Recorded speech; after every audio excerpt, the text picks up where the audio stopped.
Hey folks, let's take another trip down memory lane with Trump's awful presidency. And this is part 3, and today we're going to talk a bit about foreign policy. Of course, foreign policy is also covered in the previous 2 videos where I talked about his corruption and his love of dictators. So specifically here, I'm going to talk about a few of the major treaties that the U.S. had signed on to that Trump backed out of with disastrous consequences.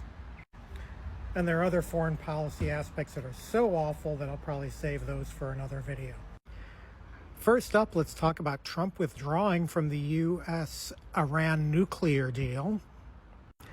This deal was an agreement that the U.S. would reduce some sanctions on Iran in exchange for Iran not pursuing nuclear weapons technology and only pursuing peaceful nuclear technologies like nuclear power.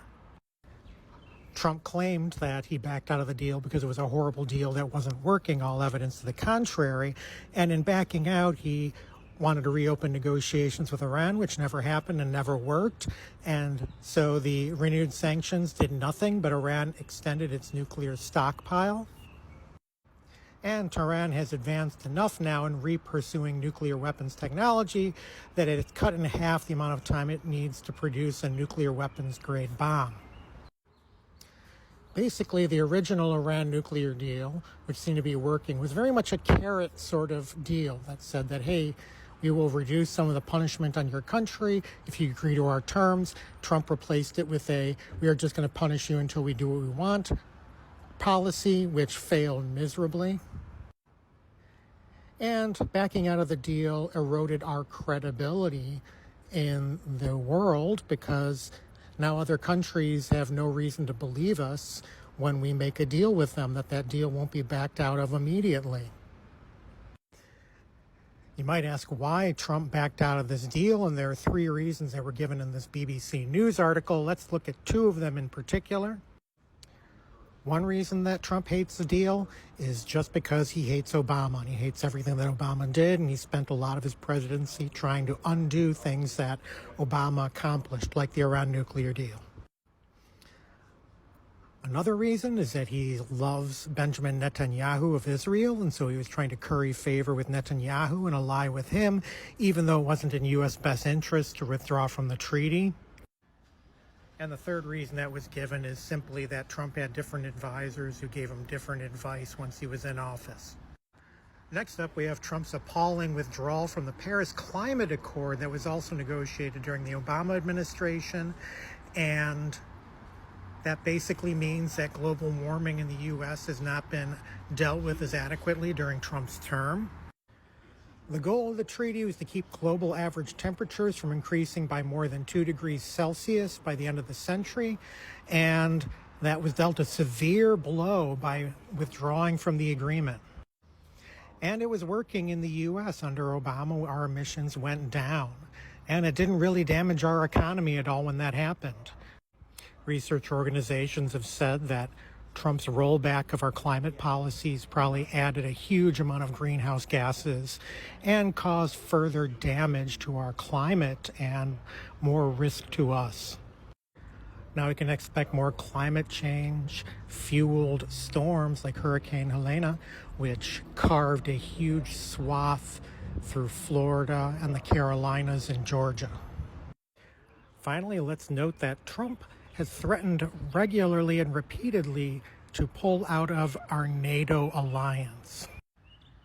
NATO basically came around post-World War II and was a way to deter violence and another world war by putting together a treaty that says anyone who attacks one of the treaty signers attacks all of us, and Trump has threatened to pull out of that, and the only person that this would really benefit is Vladimir Putin. This actually all started during Trump's presidency when he was already threatening to pull out of the NATO alliance if other countries that are signatories didn't boost their military spending levels. It's important to note, to my understanding, that we're not spending any money on other NATO countries. Basically, each country is asked to spend a certain percentage of its GDP towards defense. And admittedly, some countries have not been keeping up with that, but on the other hand, it is not a binding resolution because it is expected that some countries will probably be in certain situations where they can't spend as much money at times. Trump, on the other hand, seems to think that it's some sort of protection racket, and that if people don't pay up, he can say that he's not going to protect them anymore, very much like a mobster. And of course, as is expected of Trump, he lied and claimed at that 2018 meeting that he had secured agreements for far larger spending, and leaders swiftly refuted that, and personally, I believe pretty much anyone's word over Trump's at this point. We'll get into his lies in another video. And most of the countries are spending their required amount of money on their defense, so it was really a non-issue. It is really scary that Trump would sacrifice or risk one of the most important treaties that the U.S. has ever participated in, and one of the most successful treaties that the U.S. has ever participated in. And what seems like a giveaway to Vladimir Putin. 2014, as I showed earlier, Trump said he would encourage Russia to do whatever the hell they want to NATO countries that don't pay enough. He has threatened global stability by threatening to pull out of NATO.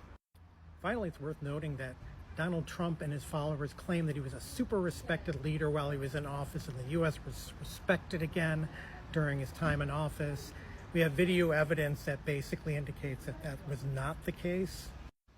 For instance, here's a video clip of Donald Trump at the UN when he made laughably absurd claims about his administration's competence and got laughed at while he was on stage. Today I stand before the United Nations General Assembly to share the extraordinary progress we've made. In less than 2 years, my administration has accomplished more than almost any administration in the history of our country. America's so true.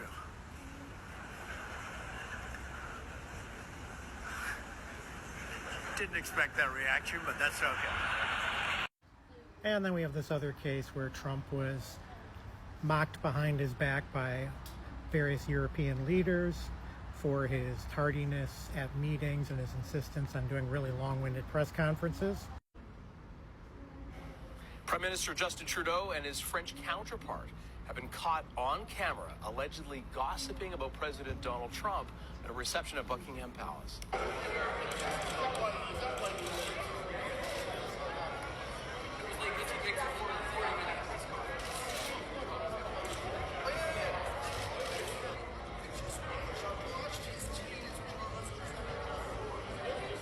Now in a huddle alongside Princess Anne.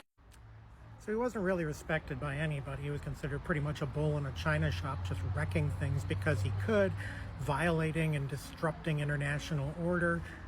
Just because he could, he had no plans to replace anything. That's very much in line with a lot of his other behavior, such as his promise to repeal and replace the Affordable Care Act, but we'll get to that in our next video or in an upcoming video.